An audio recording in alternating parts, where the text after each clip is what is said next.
வணக்கம். வணக்கம் ஐயா. வணக்கம் தம்பி. ஐயா, உங்களுக்கு அறிமுகம் தேவையில்லை. இந்த ஃபேஸ்புக்கு, ட்விட்டரு, வாட்ஸ்அப்னு மக்கள் உங்களை புகழாத நாளே கிடையாது.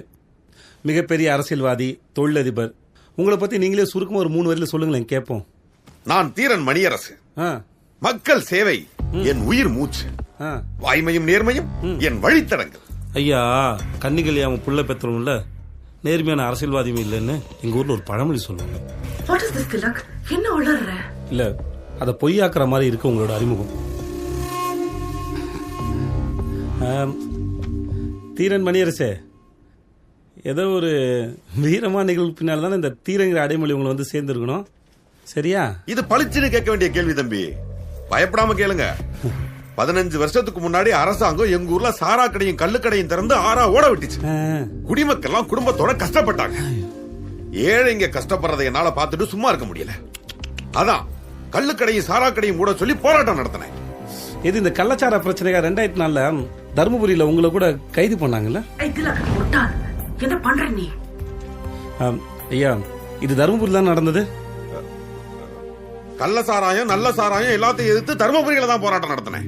என்ன ஒரு அடி, என்ன ஒரு உத, என்ன அராஜகம், என்ன அடக்குமுறை. அடக்குமுறையா? யார் அடக்குனா? அரசாங்கம் தான். அடக்குமுறையும் அராஜகமும் என்ன குறி வச்சுதான்.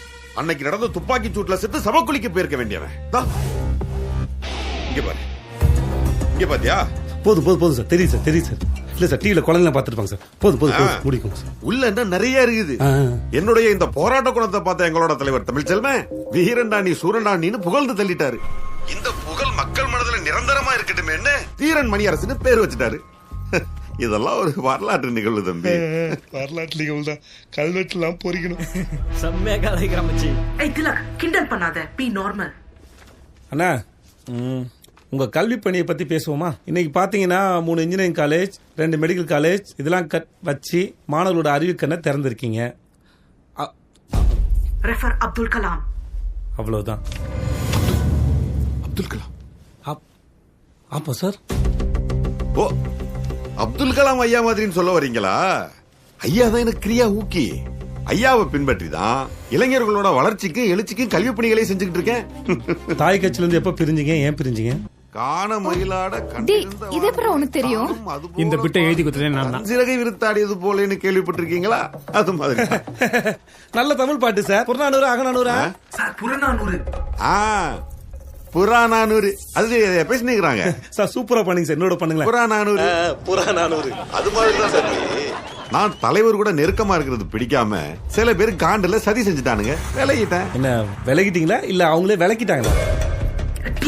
இந்த மாதிரி அவரை நோண்டாத, உன் கெரியர் இன்னியோட முடிச்சிடும். என்ன ஏரியா விலகிறது?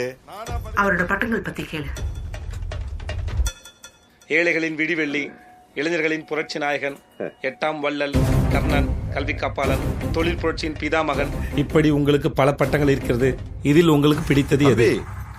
டாக்டர் பட்டத்தை விட்டுட்டீங்களே. Sorry doctor. இவ்வளவு பட்டங்கள் இருந்தும் எளியவர்களின் சேவகன் இருக்கு பாத்தீங்களா, அதுதான் நமக்கு பிடிச்ச பட்டம். திலக், ஆட் பிரேக் அனௌன்ஸ் பண்ணு.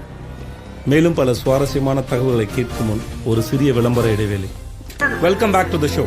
முக்கியமா அவர் இமேஜ்.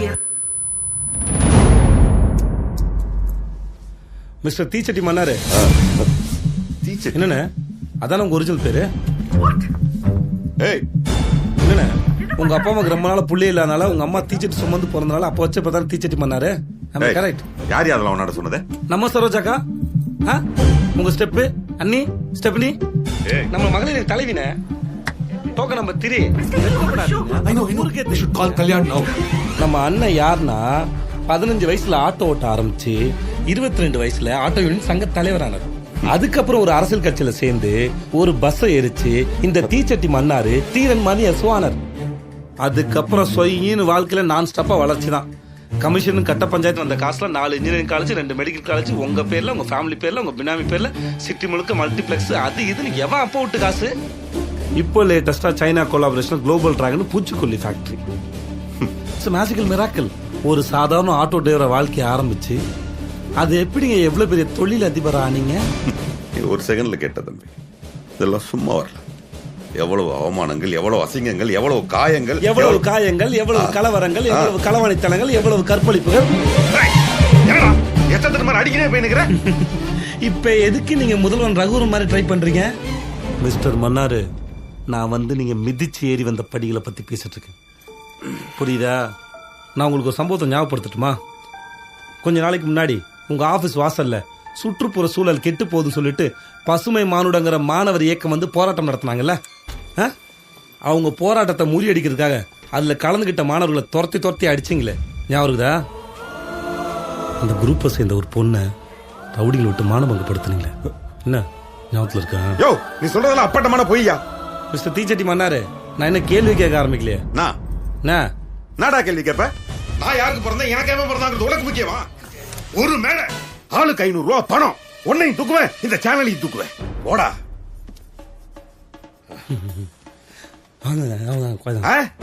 இல்ல, இன்னும் நீங்க காடாவது சமயம் ஒரு மேட்ரு வச்சிருக்கேன், டென்ஷன் ஆகாம உட்காருங்க.